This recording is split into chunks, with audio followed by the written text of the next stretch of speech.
Ragin Cajuns men's basketball picks up a huge victory over Georgia State. Let's talk about it here on Ragin Rundown.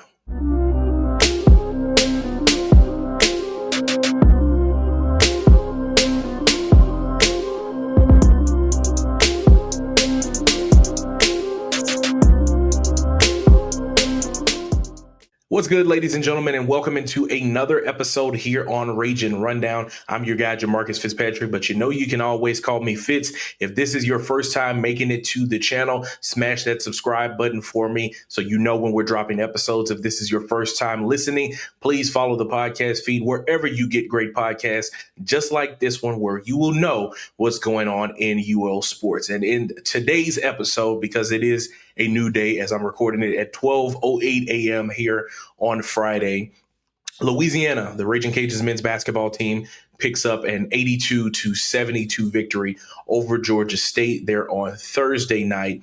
And it was huge for Louisiana to get this victory. They improved to 6-16 on the season and also 4-6 overall in conference play. Let's go through the game flow just a little bit. This contest was very close for the first 8 minutes or so of the ball game. UL would be up 13-12 at one point in that game. And then they got hot. And this is kind of a theme that went on through this game. We know that basketball is a game of runs. They had multiple versions of runs in this game. Darius Woodson hits back-to-back three-pointers. Karis Bilal hits a triple. De'Vion Lavergne hits a three-pointer. Karis Bilal makes a layup. They go on a 14-4 run. Timeout happens at the 8:24 mark, and UL is up 27-16. Out of the timeout, Kyron Ratliff hits a triple, and then that would make it 30-16, making it a 14-point game. Georgia State would then cut the lead to 10 at the 6-minute mark. The Cajuns respond with an 11-0 run over 3 minutes. They go up 18 at recess. So a couple of scoring runs there help you to widen the margin and eventually go up 18 points at recess. Right out of the half, Louisiana goes on an 8-0 run. They go up 54-30, building their largest lead of 24 points. But then Georgia State would go on a 10-0 run themselves. They cut the lead to 14. That makes it 54-40. Turnovers were kind of the sign of what happened there in the second half. You had 5 in the first half, 6 in the second half. That's what allowed the Panthers to be able to claw back into this game. Eventually, they cut the lead all the way down 65-60 at the 8-minute mark. And there have been multiple times throughout the season where the Cajuns have built up a lead early, and then they get down the stretch and they either relax or they just let it slip away. And what they have been trying to learn how to do is to keep a lead and play with a lead. And they were able to do that finally in this one. Simply what this boils down to is that you made more shots than Georgia State did. You made it more difficult for them to shoot the basketball. And in the end, you were able to pull out the victory. The Panthers made 17 shots on the night, and that would be like 31% from the floor. You made 28. You shot 50% from the floor, and you were really hot from the three-point line. You built a big enough lead there for you to be able to capitalize on it and be able to hold on in the back half of the game. So it's something that Coach Q has been talking about periodically throughout the season, of like how his team has to learn how to win games and having patience and letting experience be their best teacher. And a victory like this was important for that sentiment. So some things to talk about that happened from this game. The first and the biggest storyline is North Central product De'Vion Lavergne scoring a career-high 23 points. That's huge for that young man. He comes in from a junior college. This is his sophomore season in the game of basketball at the collegiate level, and he's been kind of finding his stride as the season has progressed along. And so it was huge to see him play this well. 23 points, shooting 8 of 13 from the floor. He had 7 assists as well. Dorian Finister paced him well. Also, he's been kind of one of your more consistent scorers. He had 18. But for De'Vion, like what he said after the game, like it was important for him to continue to play this well from a confidence standpoint, because like when you're playing basketball, seeing the ball go through the hoop is one of the biggest confidence boosters that you can have, because that gives you confidence to say, if I take the next shot, I feel like it can go in. And that's how De'Vion is feeling right now. I feel like I'm in the best spot I've been all season. all season, coach been telling me that it's gonna come. They're gonna need me. The game will slow down, and I'm gonna figure it out. So I just want to say I appreciate him and all the coaches for that, and my teammates too for always putting confidence in me, even when I was at the lowest. So on top of De'Vion and Dorian combining for about 45 of your 82 points, you got a huge boost coming off the bench from redshirt freshman Karis Bilal, who early on in the season, you bring him in and you're anticipating that he would get some good minutes for you to start off, but then he has a setback with that foot injury. He has surgery on it. He's in a walking boot for some time throughout the beginning of the year. And then as you ease him into the lineup, he's giving you some minutes. He's giving you a couple buckets here and there. And then he gives you his best spurt of the season so far, scoring 13 points. He had a couple 3-pointers in there, like I mentioned, on a lot of those scoring runs. He had some layups in there as well.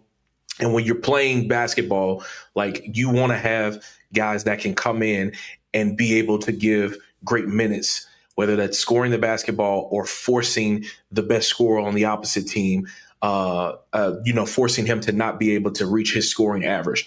Karis was able to do that, scoring the basketball and building confidence. And Dorian Finister gave him his kudos in postgame. Man, shout out to my dog KB, man. Y'all know he recently just had surgery not too long ago, maybe a month or two ago. And, it's not easy to come back, and score the ball, play defense, and he's out there playing hard. He's impacting the game, getting steals, just, doing KB things. But y'all gonna see, a lot more of KB this season, and, he's gonna, do his thing. So coming into this game, another big thing that Louisiana was paying attention to was stopping the Sun Belt's leading scorer, which they've done this a couple of times throughout the season. Tyler Weeks at Southern Miss was, the leading scorer at one point. They've played the likes of South Alabama's players that has guys like, Chaz Harris.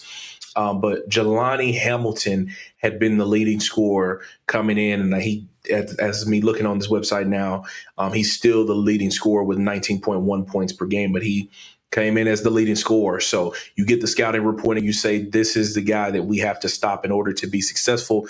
They were able to do that. They held him under his scoring average. If I can go ahead and pull it back up where it was in the box score, if I'm not mistaken, I think he finished with 14 points. And most of those points that he scored, he had to get them from the free throw line. Yes, Jelani Hamilton finishes with 14 points. He was 2 of 15 from the floor and 0 of 6 from 3-point line. And all of his points, or most of his points, like I said, was from the free throw line. He made all 10 of the free throws that he attempted. Georgia State as a team shot 94% from the free throw line as well. So that's important. And we've heard Coach Q preach throughout the season, like, if you're not playing good defense, then you're not going to play. And his players understood that as well. I know Coach Q, man. He preached defense. So, if you ain't out there playing hard, you just, simple as that, you're not going to be out there. So, everybody wants to play, so everybody went out there, play with a chip on their shoulder and played to win the game. I feel like the message was just get one game at a time. Like, we going to win this one. We need this one to get the next one. So I just feel like that's where we at right now. And that's what turned us up defensively. So a victory like this is very much important because Georgia State currently sits 4th in the Sun Belt standings. They're 6-4 in conference play and 9-13 overall. So winning a game like this gives you confidence because you can say, hey, when we're playing some of the better teams in this league, like, in order to get ultimately where we want to be, you either have to squash the teams that you're much better than, or you have to beat the competition that is above you. You have to find a way to do it. Or in Louisiana's case, you got to compete with the teams that are around the same area that you're in right now. So you have to be able to do that. So to not only play in a way where early on you were dominating one of the better teams playing in the league right now, but to pull the victory off was huge. And, sitting at 4-6 in conference play right now and having 1, 2, 3, 4, 5, 6, 7, 8, 9 games remaining, with 8 of them being conference games, it's wide open for you to try to put a run together. Do you win all 9 games? Maybe not, but the possibility is there if you can continue to put together a winning basketball formula. Louisiana's next game will be against Georgia Southern on Saturday at 3 p.m. Currently, Georgia Southern is 1, 2, 3, 4, 5, 6th in the standings, and they are losers of their last 3. So they're streaking in the wrong direction. So it's a perfect opportunity that this team is going to be coming into your town right now, and they're wanting to get off of that losing streak. And if I'm not mistaken, I think that they were supposed to play against ULM tonight or Thursday night, and that game ended up getting moved. Yes, that game was supposed to be played on Thursday night, and it got moved to Friday. So you're talking about a team that ULM has not won a conference game, so they may be coming off of a victory. However, they're going to be coming in off of a game that they just played the night before, and you're going to have one day of rest. So this is the perfect opportunity that after you having a great scoring performance, that it may be hard to replicate that every single night, but you're coming off of a great scoring performance. If you can try to duplicate some of those things that you did in this victory, you can do it against a team that's going to be coming off of playing a game the day before. So, and then they'll have to do it, 24 hours exactly apart from it, because they're going to be playing at 2 p.m. They're going to be playing at 2 p.m. on Friday, and then you're going to play them at 3 p.m. there on Saturday. So it's going to be difficult for them because of the winter weather conditions, and I believe that ULM's arena still does not have power because of that. So Louisiana picks up the victory against Georgia State, winning 82-72. And improving to 4-6 in conference play. I'm going to take a quick timeout. We're going to talk women's basketball, not very much about it because it was an L for them, but we'll talk briefly about it when we come back here on Ragin Rundown. Louisiana women's basketball suffers yet another loss on the season. They dropped to 2-19 overall and 1-10 in conference play. And this was yet another ugly loss for Gary Broadhead's team. They were outscored 32-7 there in the fourth quarter. The other quarters, the first quarter, you were outscored 20-12. So it's still fairly close. And then it was 20-10 in the second quarter. So you go into half trailing 40-22. Third quarter, they outscore you 24-16. So quick mathing that, and math is hard because I'm looking at it like this. That's I don't know what it is. You're down at this point. He puts you in a position now where that would be 40-64 that James Madison scores. And then that fourth quarter was the ultimate collapse that it happens for them. They come into this game and were facing the conference leading scorer in Peyton McDaniel. You hold her under her average of 13 or of 18 points that she was averaging. She finished with 13, but you let four other players score in double figures. 5 James Madison players scored in double figures. Bree Robinson had 22, Ashanti Barnes had 14, Angela Williams had 12, and then Kylie Marshall had 14. Both of those players, Angela Williams and Kylie Marshall, coming off of the bench respectively. They shot 60% from the floor and made 37 shots. Meanwhile, you made 15 shots. You only had 2 players to score in double figures, Michaela Manley, Amani Daniel. Michaela was the only one to take make more than 3 shots, as she went 9 of 17 from the floor. This loss is a 51-point loss, and it's a part of a 13-game stand where you've lost by double digits. 13 games this season that Gary Broadhead's Cajuns have lost by double figures. The first one being to Texas. They lost by 62. Thursday night's game was a 51-point loss. They lost to ULM by 44. They lost to Arkansas State by 41. They lost to Troy by 26. They lost to East Texas A&M and South Alabama by 25. And then there are a host of other games in there as well. I do not have the answers. I do not know exactly why things are as bad as they are or how to resolve it. Coach Broadhead has mentioned a lot about the word change. He said that, throughout the season, the team has had like one word things that they have put at the top of their lockers and that, they're trying to go by. And he said his has been changed. He talked about in his Monday availability that, he's a blessed man and all of those things like that. I don't know what the future may hold. I don't know if change will happen, but right now this is as rough as it can get for how the women's basketball program is currently looking. And you can only hope that things can get better from here. So Louisiana falls to James Madison 96-45. They dropped to 2-19 overall and 1-10 in conference play. They will remain there on the East Coast, and they will take on the Marshall Thundering Herd on the 31st at noon. We'll see if they can try to string something together to get a victory. But at the way that this season has looked, I don't know if there are many more opportunities for the Ragin Cajuns to pick up a victory.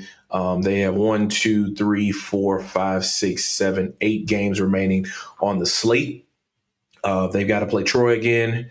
They have to play Arkansas State again. They've got to play South Alabama again. These are teams that they were dominated by in instances. So, 5 other games that you have in the mix. And then the way that the conference standings are looking, Marshall is 8-3 in the conference. You're playing Akron in the MAC Sunbelt Challenge. You've got Old Dominion, who's 5-5 in conference play. You have Southern Miss that you have to play, who's 4-6 in the league, and then Georgia State, who's 4-6 in the league as well. So maybe 2 to 3 more games realistically that you have an opportunity to be able to win. But ultimately, I'm almost certain that eyes are set for the back half of 2026 than here in the beginning of 2026, because things are not looking good for the way that this team is shaping out right now. So we shall see. But that is going to wrap up this episode here on Ragin Rundown. If you made it to this point in the video, thank you so much. Do me a favor, leave a comment down below, because that helps us to continue to grow. And I love to interact with you guys. And then smash the like button as well and share this video with someone else so they can find this podcast as well. If this is your first time listening, go ahead and leave us a review and then follow the podcast feed wherever you get great podcasts just like this one, so you know when we're dropping episodes here on Ragin Rundown. I'm your guy, Jamarcus Fitzpatrick. We'll see you guys next time.